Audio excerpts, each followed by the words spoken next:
Nukwala mi ga do wizona mi ga kova Ewenyigba TVG le walu yama. Akpena mi be mi ga le deka won plemi.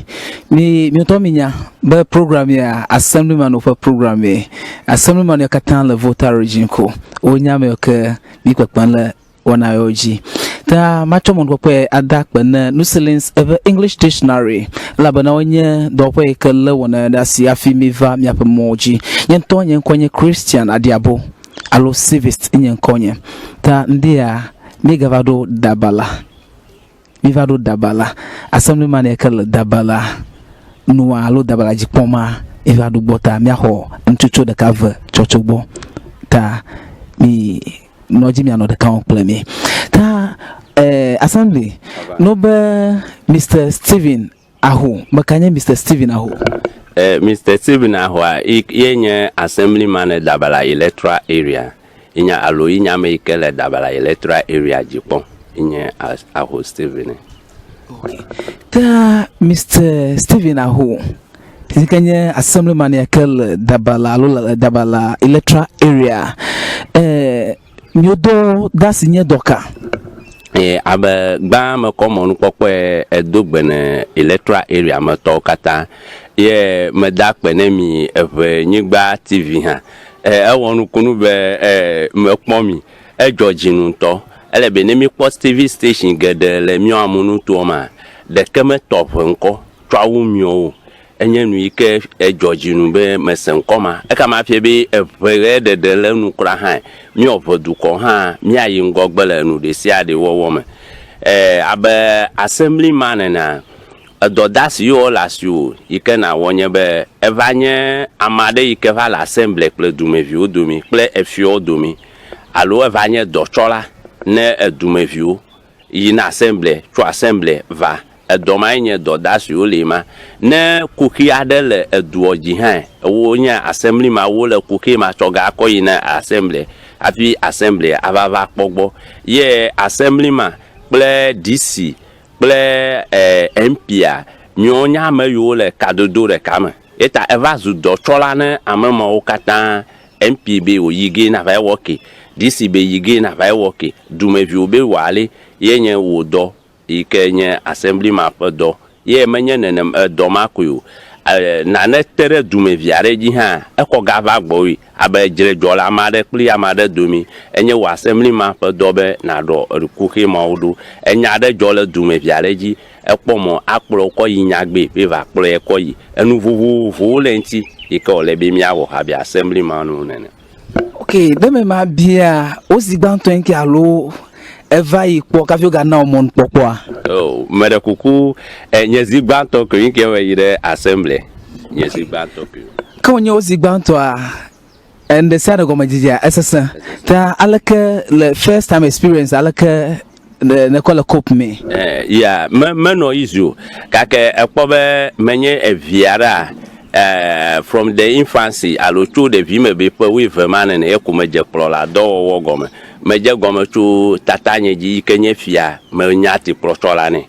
kama to gama me va du SP le school ha fu kekekeke ye to gama me va no church nu ha nyita egbegbe ha mele church plo hele katekisu hanu koya ha me nonu pli edo gede me nonu pota eva uni committee ton ha menye uni committee member ha le Dabala do me gi epo ta akpobe assembly ye me va ya to gbobe enu pe ka momo wo baba ha akpobe experience vivi ma me gada to te pe ma wa wo va pepe na tinye egbie to go mele easy yo. Okay, kene me ma bia on to ko chodo ko ovebe no dakone alo ami opo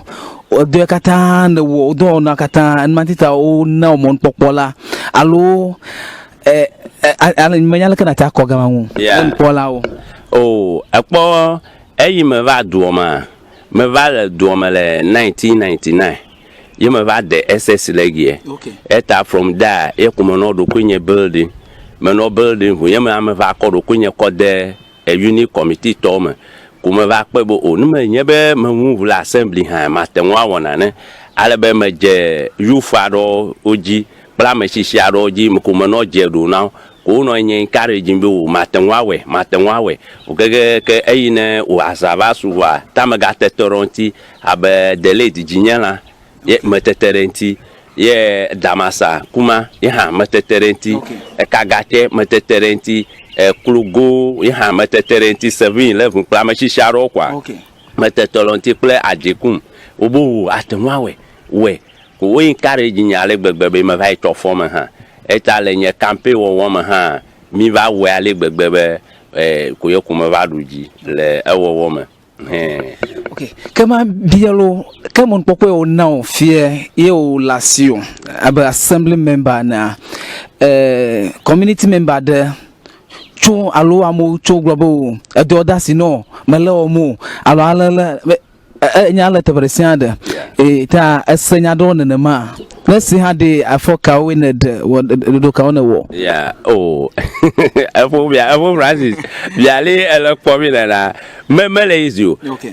apo mi jogbo vo eto ne mi be ke mi va gara assembly meme didi ko ima coronavirus va hite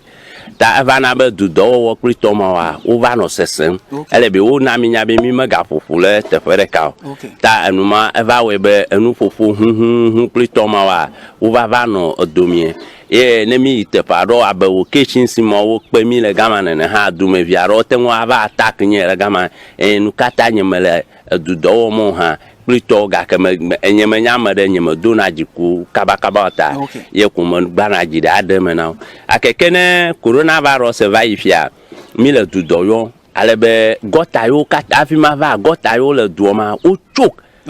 kake to du do wo ma magbona be gota kata mi do bu kekekeke idogole station ye asima ha mi plone ni cho ha mi ga va wo du do le ekoji ye ha amodo ye mejijo ha mita na ha le to me ye ha 2021 ye ha mi apply ye ha mi va ho 10 cd la mo si ye ha va zunya wenye nya bi akama wo didia mita la eva ye ha mi dedene amofie ko enye jijo ye kele amome be enyu menye dog kama va fie dogeregede ado wo yiji le eduome ko totrobli bu ha ele eduome marko kama biolo npola ole bi opom ekobe leader de sianda ewonyu ovon godo amadelia achicheche galangu abele na glu amadova atako tan made na ejiare delepo walo aga build up a faith more oh me yevo bi me ditem alo ali ma de gomi me tuji kafonu mo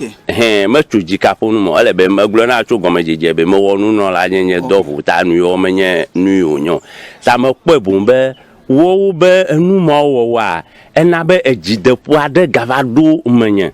de me kwe plesusu be le Yesu Kristo yi no va nyigba ejide enya be Judas Iscariot ye le yewuge kake etie de wa metete obodomi plesusu be wa ten wa dohun sin wa no gbedom da anonu kunu wo ta amama okata anonu ma wo ma e me ko dem be wo pepele tinye hafi mi le dowo ala be wo ma no mi adokuma la vai mlanyi ano enupon yeah wa be assembly member na edoma here community view mo nyaw ta pepere nware le mi wa mi dina chona community view gbo a mi die pepere ncho gbogbo pepere nwu ye klesusu be vevie to amenye le gago mo be edudo wo kukuipi mo ye nye pepere nwu ike mi die chu edu ogbo ye edume viaro ha wo le ready be yo akpere mi nti edume viaro ha wo le ready be yo akpere mi nti le ga lonu naname ya kebe le kpore nwu me yo MP ha bayi ni to emi no dudo ma eva na mi head pan amowo wheelbarrow deka pakple speed ma ye ha amowo ekpere mi nti edume vi deka ba gloria ye ha le moto ye ha yi ne Christmas gbo ma mi no do ma general enami paint famous enami paint azibo ye ha na mi paint kafui ko amagedegede wo ho wo pase le mi nwu mi cho do ma he wo kwa ekpobe enyu eta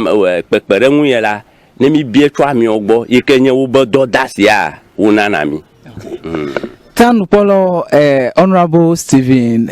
aho yema Miss Unko. Ta anyo ba mi adin keke to yare because en gedele mo me ko ba na gbloa wacho de lema eta mi aga din keke da no anyiko mi adin keke da no anyiko ta nkolo gemi ga ko mi fa wona okolo sesem da enye ta na maga ahonu ha ayiji ha maga cho akpedada to ya de kol na insolence ever English dictionary onye do fake uja gba be amado lia onye pevio ga mo seve gbo amado lia ha o seve no le fake be doma enya sena no ga ka odi asren ga ka mo ji ato onu ya ta we kokure be o dictionary ade ke onye fegbe ple English alebe amaseme ke bi asron fake bi adodue kwa no wa aza nuselins ever English dictionary ta akpeto ya de nami ta nyinto nkonye nye Christian adiabo alo civis inye nkonye ta akpenemi miga no de kan plemi meklami